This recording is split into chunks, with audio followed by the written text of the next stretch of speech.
আসসালামু আলাইকুম। হ্যালো বন্ধুরা, আমার ছোট্ট একটি ভিডিওতে সবাইকে স্বাগতম। অনেকদিন আগে দেখেছেন আমার একটা কবুতর অনেক বড় একটা ডিম পেড়েছিল, শুধুমাত্র একটাই ডিম পেড়েছিল। তো সেই ডিমটা আবার আমি নিচের একটা কবুতর ছিল, তো সেটা আবার 2টা ডিম পেড়েছিল, আর একটা ডিম হলো মুরগির কাছে রেখে দিয়েছিলাম। তো মুরগিটা তো সেই ডিমটা খেয়ে নিয়েছে, কিন্তু বড় ডিমটা ছিল উপরের কবুতরের জোড়ার, সেই ডিমটা থেকে কিন্তু কালকে বাচ্চা ফুটেছে। তো সেটাই আমি আজকে দেখাবো।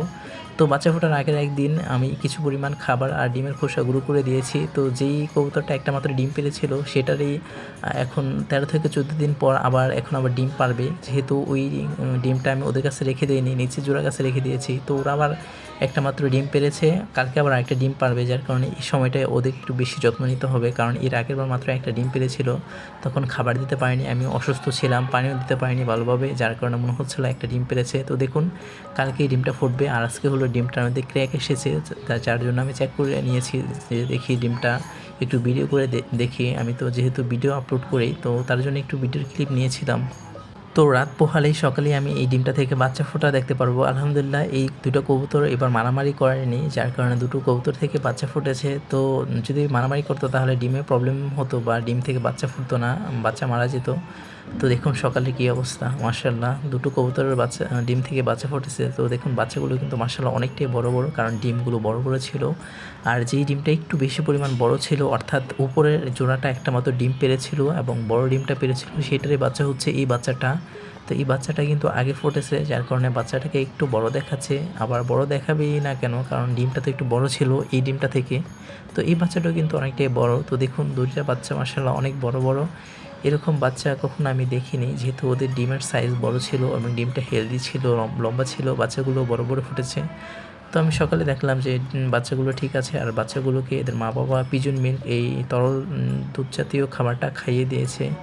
তো বাচ্চাগুলো আমি আর বেশি নাড়াচাড়া না করে রেখে দিয়েছি। আর এদিকে দেখুন আমার আরেকটা কবুতরের বাচ্চা ছিল, বড় কবুতরের বাচ্চা, এটার বয়স 14 দিনের প্লাস হয়ে গিয়েছে। তো 2 সপ্তাহ হলেই কিন্তু কবুতরের বাচ্চা জবে করে খাওয়া যায়। তো এই বাচ্চাটা আরও বড় হোক, তারপরেই জবে করে খেয়ে ফেলবো। যেহেতু একটা মাত্র বাচ্চা, এগুলো আর বিক্রি করা যাবে না। তো বিক্রি করা যেত যদি 4 জোড়া একসাথে বাচ্চা দুইটা দুইটা করে দিত, বা 3 জোড়া দিত, তাহলে পেতাম হলো 6টা বাচ্চা। তো এইভাবে বিক্রি করতাম, কিন্তু একটা দুইটা বাচ্চা এভাবে বিক্রি করা যায় না, যার কারণে জবে করে খেয়ে ফেলবো। এরপর আজকে বাজারে গিয়েছিলাম রোজার জন্য বাজার করতে। বাজারে গিয়ে একটা বড় মুরগি পেয়েছিলাম, দেখুন দেখি ডিমটা।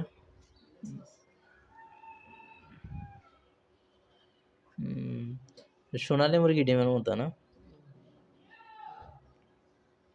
কত বড় ডিম পারতো।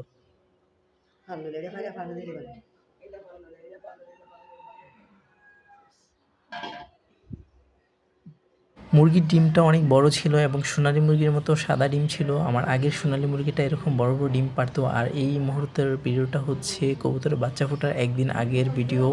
তো ডিমটা দেখুন ক্র্যাক হয়েছে, আর সাদা ডিমটা, যে ডিমটা একটু বড় ছিল, সেই ডিমটা একটু বেশি ক্র্যাক হয়েছে। এটা থেকে আগে বাচ্চা ফুটবে 2-1 ঘন্টা আগে, আর পাশেরটার থেকে 2-1 ঘন্টা পরে ফুটবে। তো সেটা আবার অল্প একটু ফেটেছে, দেখুন এই যে তেমন একটা বোঝা যায় না, হালকা ফেটেছে। তো রাত পোহালে বাচ্চাগুলো ফুটে বের করবে, যা আমি আমার আগের ভিডিওতে দেখিয়ে দিয়েছি বন্ধুরা। লাস্টের এই অংশটুকু ছিল, আমি ভিডিও এডিটিং করার সময় অ্যাড করে দিয়েছি। তো আমার ভিডিওটা আজকে এই পর্যন্তই। সবাই ভালো থাকবেন। ভিডিওটা ভালো লাগলে একটা লাইক, কমেন্ট আর সাবস্ক্রাইব করে দিবেন, এতে আমার ভিডিওটা সবার কাছে যেতে পারবে। আর এদিকে দেখুন আরেকটা বাচ্চা ফুটেছিল, আর এদের মা বাবা মারামারি করেছে, বিশেষ করে নরটা, যার কারণে বাচ্চাটা একটু ক্ষত হয়েছে, আর সেখানে আমি হলুদের গুঁড়ো লাগিয়ে দিয়েছি। তো আজকের ভিডিওটা এই পর্যন্তই। সবাই ভালো থাকবেন। আল্লাহ হাফেজ।